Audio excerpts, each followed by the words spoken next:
கிறிஸ்து இயேசுவில் பிரியமான சகோதர சகோதரிகளே, ஆண்டவரின் சமாதானம் உங்களோடு இருப்பதாக. ஆண்டின் பொது காலத்தினுடைய 2வது ஞாயிற்றுக்கிழமையில் திருமுழுக்கு யோவான் இயேசுவை பற்றி சான்று பகர்ந்த வார்த்தைகளை தூய யோவான் தன்னுடைய நற்செய்தியில் நமக்கு இன்று தருகிறார்.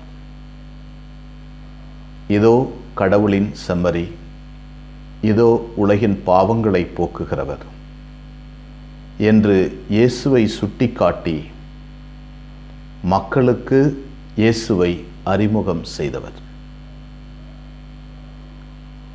இவரிடமிருந்துதான் தூய ஆவியார் இறங்கி வந்தார்.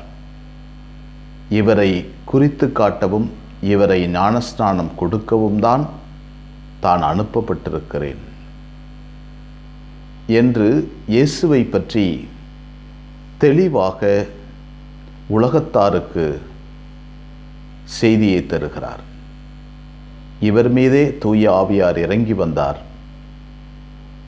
இவரை பற்றியே கடவுள் சான்று பகர்ந்தார். இவரையே நான் திருமுழுக்கு கொடுத்தேன் என்று இயேசுவை பற்றி தெளிவாக சொல்லுகிறார்.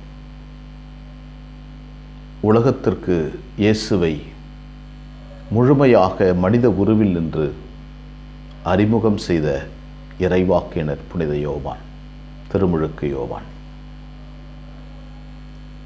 நாம் திருப்பலியில் ஜெபிக்கிறோம், உலகின் பாவங்களை போக்குகின்ற இறைவனின் செம்மறியே எங்கள் மேல் இரக்கமாயிரும்.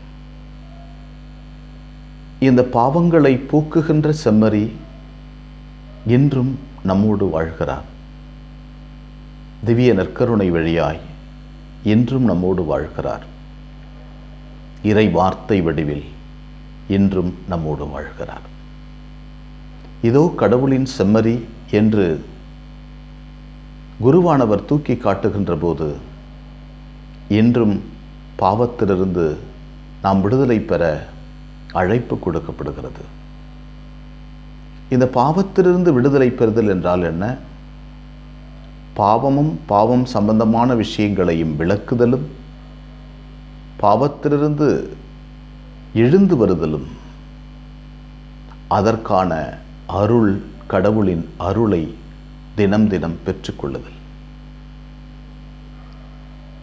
புனித 2ஆம் ஜான் பால் அவர்கள் சொல்லுகின்ற போது,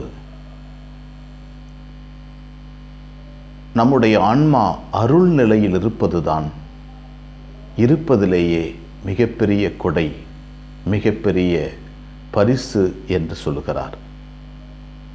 அருள் நிலையில் தொடர்ந்து இருக்க வைத்துக் கொள்வது நம் கையில் தான் இருக்கிறது. நாம் நினைத்தால் அருள் நிலையிலிருந்து வெளியே போய்விடலாம். அருள் நிலையிலிருந்து நாம் முழுமையாக வெளியே சென்று விடலாம். ஆனால் நம்முடைய ஆன்மா அருள் நிலையில் இருப்பதுதான் கடவுளின் மக்களின் உண்மையான வாழ்வு முறை. அவர்களுடைய உண்மைத்தன்மை என்ன என்றால் அருள் நிலையில் இருப்பது. இந்த அருள் நிலையில் கடவுளின் மக்கள் வாழுவது. அவ்வாறு வாழுகின்ற போதுதான் நாம் ஒளியின் மக்களாக, கடவுளின் பிள்ளைகளாய் வாழ முடியும். கடவுளின் மக்களுக்கேற்ற வாழ்வு, கடவுளின் பிள்ளைகளுக்கேற்ற வாழ்வை அவர்கள் பெற்றுக்கொள்கிறார்கள். யார் பெற்றுக்கொள்ள முடியும்? இயேசுவை ஏற்றுக்கொள்பவர்கள். என்னுடைய பாவத்திலிருந்து விடுதலை நான் பெற முடியும் என்று இயேசுவை நான் முழுமையாக ஏற்றுக்கொள்கின்ற போது நான் பாவத்திலிருந்து விடுதலை பெறுகிறேன். நான் பாவத்திலிருந்து விடுதலை பெறுதல் என்பது கடவுளின் கொடை, கடவுளின் பரிசு, அருள் நிலையில் இருப்பது. எனவேதான் உன்னதங்களிலே கீதத்தை பாடுகிறோம். உன்னதங்களிலே கடவுளுக்கு மாட்சி உண்டாகுக, பூவுலகில் அவர் தயவு பெற்றவருக்கு அமைதியுமாகுக. இந்த அருள் நிலைதான் ஒருவருக்கு அமைதியை கொடுக்கும். அருள் நிலையில் இருக்கின்ற மனிதர்கள் கடவுளை பெற்றுக்கொள்கிறார்கள்.